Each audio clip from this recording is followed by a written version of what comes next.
الطريق إلى التغيير من كتاب ذنوب الآباء ومسؤولية الأبناء للكاتب مشير سمير. هذه هي حياتي، الحياة التي أعطيت لي، وهي الحياة التي لابد أن أحياها بقدر ما أستطيع. إن حياتي فريدة لن يحياها شخص آخر أبداً. دي الجملة اللي ابتدى بيها الكاتب الفصل ده، وقال إن الطريق للتغيير بيبتدي بالوعي بمشكلاتنا الداخلية أولاً، مش باللجوء للكبت والإنكار أو الهروب والاختباء. وثانياً بيجي التغيير من امتلاك الرغبة في التغيير، بمعنى إننا نتحمل مسؤولية حياتنا بكل ما فيها من مشاكل، وما نرميش المسؤولية على شخص أو شيء آخر. نقدر نلوم الظروف اللي تربينا فيها من مرحلة الطفولة، واللي زرعت في شخصياتنا حرمان حاولنا نعوضه بأشياء أو أشخاص فشلوا إنهم يدونا اللي اتحرمنا منه. لكن نلوم نفسنا لو ما حاولناش نغير اللي اتشكل في شخصياتنا، حتى لو ما كانش لينا دخل فيه، وده بسبب حرية الإرادة اللي خلقنا الله بيها. وقال الكاتب مثال توضيحي لكده: لو حد تعرض لإيذاء الوالدين وعدم تسديد الاحتياج للحب في سن الطفولة، هيجبر الشخص ده بالاحتياج لحب الوالدين، وبيسعى لا شعورياً للحصول عليه رغم استحالة ده. والسؤال هنا، إيه اللي يعمله الشخص ده؟ هل هيكون محكوم عليه بالفشل طول حياته؟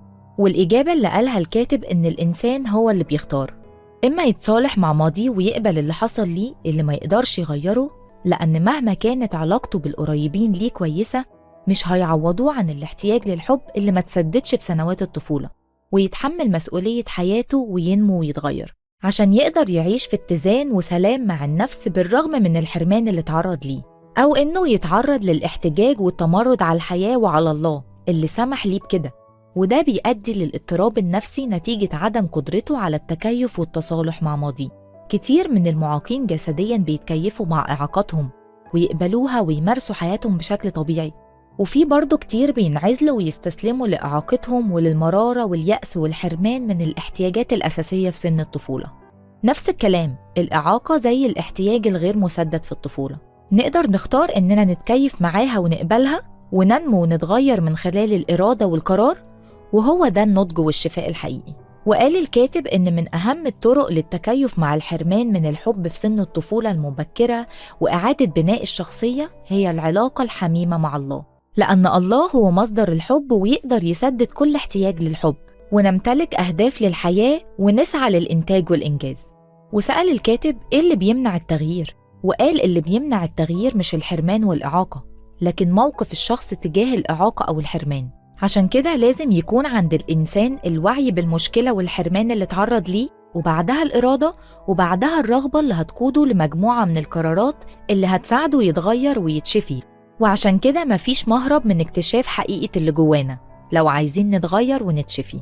وسأل الكاتب إزاي أتصالح مع اللي مقدرش أغيره، وقال إن الرسول بولس صلى 3 مرات لأجل الشوكة اللي في جسده، لكن إجابة الله تكفيك نعمتي. القوة اللي نابعة من الله وهي نعمته بتشفي وترفعنا فوق كل حرمان وإساءة تعرضنا ليها في طفولتنا، وبتدينا قوة قبول على اللي ما نقدرش نغيره بدل من التذمر. فالإيمان يساعدنا على التصالح مع اللي تعرضنا له ما نقدرش نغيره، وحمل تقله كصليب، ونقدمه لله علشان يستخدمه في خدمته، ونخرج منه بالخير مش بالمعاناة. وافتكر إن الروح القدس حي فينا ويقدر يعين ضعفنا البشري ويدينا القوة اللي تشفي جروحنا وتساعدنا نغفر للي أساء لينا.